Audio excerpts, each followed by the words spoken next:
안녕하세요 시청자 여러분들, 2024년 12월 2일 시장 흐름을 코스닥 지수 차트를 보면서 설명드리도록 하겠습니다.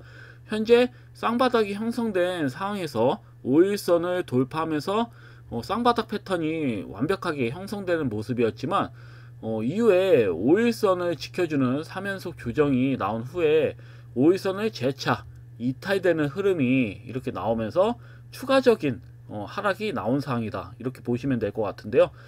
현재 흐름상 11월 22일에 형성된 저점은 이탈된 상황은 아닙니다. 다만 내일 추가적인 추가적인 하락이 나오면서 11월 22일에 형성된 저점이 만약에 깨트리게 된다면 앞전에 668.38포인트도 깨질 확률이 매우 큽니다. 매우 크긴 해도 제가 봤을 때는 이 전저점 이탈이 된다 하더라도 오히려 12월에 빠르게 바닥을 다지는 모양이 나올 확률이 매우 크거든요.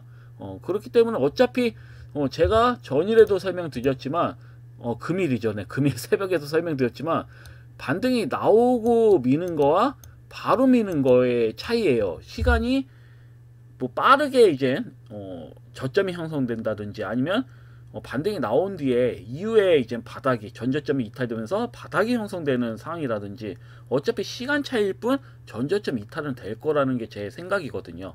제가 현재 차트 베이스를 봤을 땐 이러한 흐름이 나올 확률이 매우 크다. 제 확률상으로는. 그래서 제가 봤을 때는 시간적인 차이가 있을 뿐 결국은 전저점 이탈이 될 것이고, 이 전저점 이탈이 된 상황부터는 바닥을 다지면서 중장기 상승 흐름을 기대해 볼 수가 있다. 그래서 이렇게 좀 시장 흐름을 좀 보시면 될 것 같습니다. 자, 그러면 기존 종목들 한번 보도록 하겠습니다.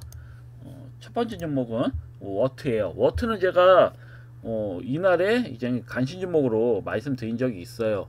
왜 제가 이 종목을 말씀드리냐면, 이 종목이 일론 머스크가 엔비디아 신형 데이터 서버용 반도체 블랙엘을 대량으로 긴급 주문했다라는 그런 내용으로, 이 종목 같은 경우는 어찌 보면 이제 항운수 장비를 개발해서 판매하고 있는 기업이죠. 그리고 이 기업하고 이제 삼성공주가 수급이 들어왔어요. 이 종목 같은 경우는 액침 냉각 관련주죠. 다만 제가 이전에 워트를 추천드릴 때 블랙엘이 가열 문제로 출시가 미뤄질 수 있다는 기사 내용과 함께 유니셈도 추가적으로 제가 말씀드린 적이 있어요. 근데 신기하게 유니셈은 오히려 수급이 들어오지 않고 이렇게 밀리면서 끝났어요. 충분히 수급이 강하게 들어올 수 있는 구간이기도 했거든요, 이 종목은. 그래서 조금 신기하긴 하더라고요. 다만 제가 왜 이 종목들을 말씀드리냐면, 같은 제조라도 죄다 수급이 들어오는 장세가 아니라는 거죠. 자금이 매우 부족한 시장이다 보니까 아무래도 이러한 현상이 좀 나오는 것 같다.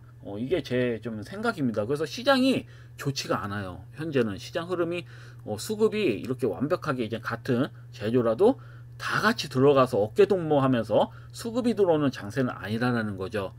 그래서 연동되는 매매를 가급적 하지 마셔라.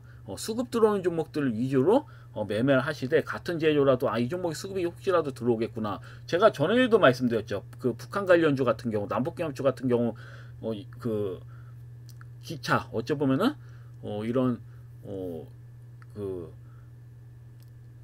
열차 관련된 종목들이 수급이 들어오다 보니까 거기에서 이제 부산산업이라든지 그 다음에 그 대ITI 푸른기술, 그 다음에 대ITI 같은 종목들이 수급이 들어오다 보니까 제가 서한기계공업을 말씀을 드렸어. 그 UM들한테 추천해 드렸단 말이야. 근데 수급이 들어오지 않고 오히려 밀렸어요. 다른 종목이 이렇게 상방을, 여하튼 부산산업도 상한가를 유지하면서 이렇게 끝났음에도 불구하고. 그래서 이걸 보면서 좀 어이가 없더라고요. 예전 같았으면 이게 통했거든.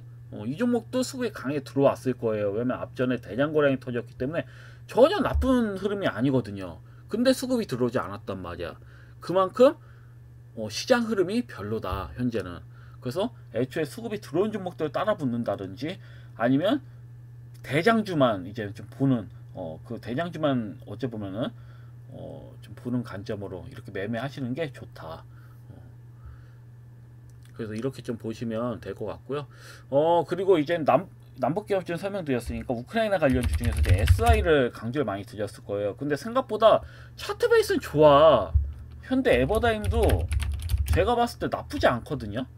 이런 종목들은 흐름상 제가 봤을 때는 나쁘지가 않단 말이에요. 그 뭐 다산 네터스도 그렇고.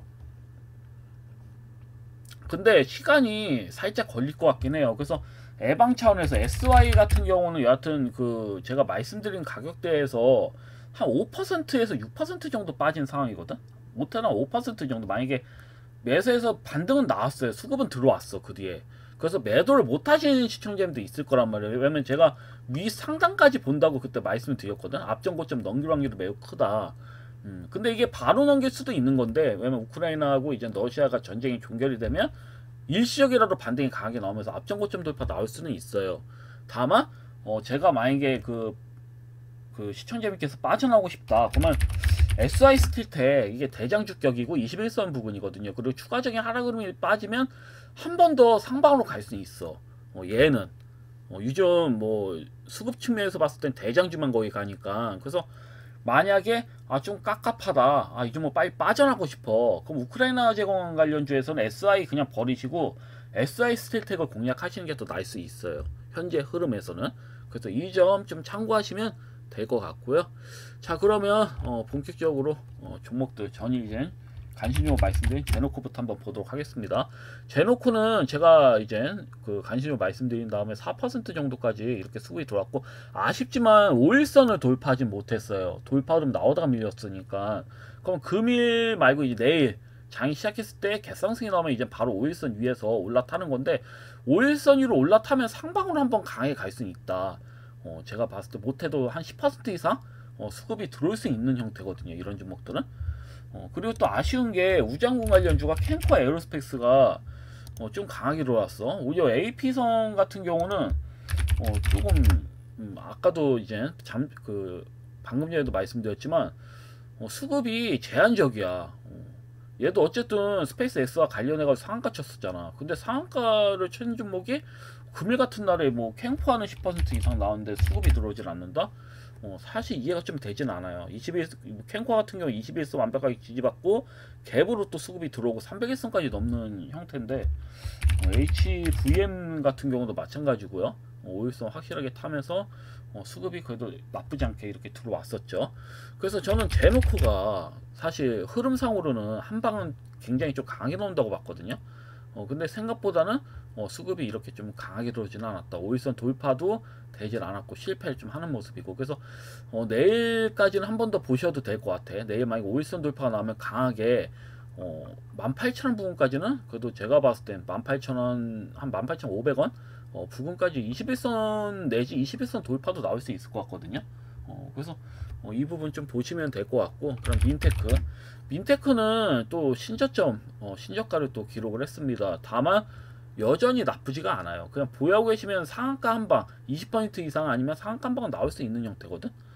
그래서 제가 봤을 때는 나쁘지가 않아요. 여전히 그냥 밀려도 개인들이 못 따라붙게 흔드는 거라고 보시면 될 것 같고. 왜냐면 공모가 대비 이제 반타작 이하예요, 이 종목은. 그래서 제가 봤을 땐, 그리고 얘도 역시 스페이스X와 또 관련된 또 종목이기 때문에 나쁘지 않다 저는 좀 보고 있기 때문에 여전히 홀딩 관점으로 가져가셔라. 어차피 12월 내로는 저점이 형성되겠죠. 형성되고 오사냥으로 지수가 날아가면 이런 종목들은 수급에 한 방씩 들어오는 겁니다. 그래서 어차피 제가 봤을 때 현재가에서는 손해보는 가격은 아니에요. 제가 말씀드린 그 가격 이후로는 손해볼 수 있는 가격대는 아니라고 보여지거든요. 그래서 그대로 또 홀딩 관점으로 보시면 될 것 같고, 그냥 무도 투어 같은 경우도 이렇게 밀리긴 하지만 제가 봤을 때 전혀 나쁘지가 않아요. 이 거래량, 바닥권에서 들어온 거량을 봤을 때는 이렇게 밀리더라도 크게 의미는 없어요. 일단은 그대로 끌고 가시면 될 것 같아요. 무시하시고 그냥 끌고 가셔요. 그리고 강원전선 같은 경우는 여전히 제가 이거 말씀을 드리지 않으려고 했다가 이거 지금 차트를 봤을 때 여전히 나쁜 상태는 아닙니다. 5일선 지지받고 추가 시세가 나올 수 있는 상황. 앞전 고점은 돌파가 나와야 되는데 한번 좀 지켜보도록 하고. 그럼 SP 시스템즈, SP 시스템즈도 결국 이렇게 좀 갭을 메꾸는 모습인데 크게 의미는 없다고 봐요. 오히려 더 좋은 매수 구간이다 저는 이렇게 보거든요. 너무 심하게 빠져가지고 사실 또 21선 또 깨버리는 이런 흐름이 나왔지만 크게 의미는 없다고 보여집니다. 여기에서 쌍바닥 흐름이 잡히던지 아니면 내일이라도 다시 21선 돌파 흐름이 나오면서 아니면 이런 종목들은 이렇게 옆으로 기다가 더 크게 시세가 나옵니다. 뭐 13% 나왔잖아 이 라인에서. 그럼 이후에는 20% 이상 급등이 나올 수도 있는 거예요. 제가 봤을 땐 뭐 지금 수급 한번 강하게 들어온 다음에 이후에 거래량 밋밋한데 저점을 깨트렸잖아. 오히려 갭을 메꿨잖아. 이런 형태에서는 충분히 제가 말씀드린 시세에 나올 가능성 매우 크다. 이렇게 기다가 20% 이상 상승으로 한 방 확 나오겠죠. 이런 식으로 좀 나오지 않을까 저는 보고 있고, 슈리메이텍 같은 경우에도 의미는 크게 없어요. 지금 대량 거래량 대량 수급 들어온다면 밋밋한 상태에서 미는 거잖아요. 이거는 시장 흐름의 문제야. 이건 종목의 문제가 아니야. SP 시스템도 그렇고 슈리메이트 뭐 에이텍도 그렇고 무드투어 뭐 이런 종목들 죄다 뭐 민테크도 그렇고 이거는 종목의 문제가 아닙니다. 시장의 흐름의 문제예요. 그렇다고 계속 강한 종목을 쫓아갈 수는 없죠. 괜한 강한 종목 쫓아갔다가 또 말리게 되면 고점에서 물리게 되면 이건 시장 흐름과 관련 없는 종목들이거든요. 현재 수급이 강하게 그 고가를 뚫는 종목들은 사실 그냥 제조 나오면 수급 한번 들어오는 거야. 그렇다라는 거는 시장 흐름이 좋지 않았을 때도 수급이 들어온다는 건 역으로 시장 흐름이 좋았을 때는 패득이 될 수가 있다는 얘기예요. 그래서 이 점 좀 참고하시면 될 것 같아. 그래서 제가 봤을 땐 크게 신경 쓰실 필요는 없어요. 이러다가 한 방 나오겠지 크게. 그래서 이렇게 좀 보시면 될 것 같고, 금일 간신주목 한번 보도록 하겠습니다. 금일 간신주목은 KCS 보겠습니다. KCS 같은 경우는 방금 말씀드렸지만 차트 흐름이 굉장히 좀 좋아요. 정별로 우상향 흐름이 나오고 있는 상황이고요. 시장 흐름이 좋지 않았음에도 이렇게 5일선 지지를 받고 있는 건 세력이 관리를 하고 있다. 이렇게 좀 보시면 될 것 같고, 이 종목 같은 경우는 양자암호 관련주도 되고 키오스크 관련주도 재료가 두 가지가 있고요. 두 가지가 이렇게 중복되어 있고, 그리고 이 종목은 앞전 고점 돌파만 나오면 굉장히 좀 강하게 수급이 들어올 수가 있다. 그래서 내일 같은 경우에는 뭐 시초가 밋밋하게 시작하더라도 앞전 고점 돌파만 나온다면 큰 시세를 한번 기대해 볼 수 있어 가지고 이렇게 들고 와 봤습니다. 아직까지 뭐 세력 이탈이 되진 않은 상황이고, 그래서 내일 일단 시초가에 좀 공략을 해 보시면 뭐 전일 종가랑 크게 차이가 없다면 시초가 공략 가능한 종목이라고 보여지기 때문에 이 종목 간시 종목으로 금일 이렇게 좀 말씀드리겠습니다. 하여튼 금일 영상은 여기까지고 내일 또 뵙도록 하겠습니다. 감사합니다. 방송 마치겠습니다.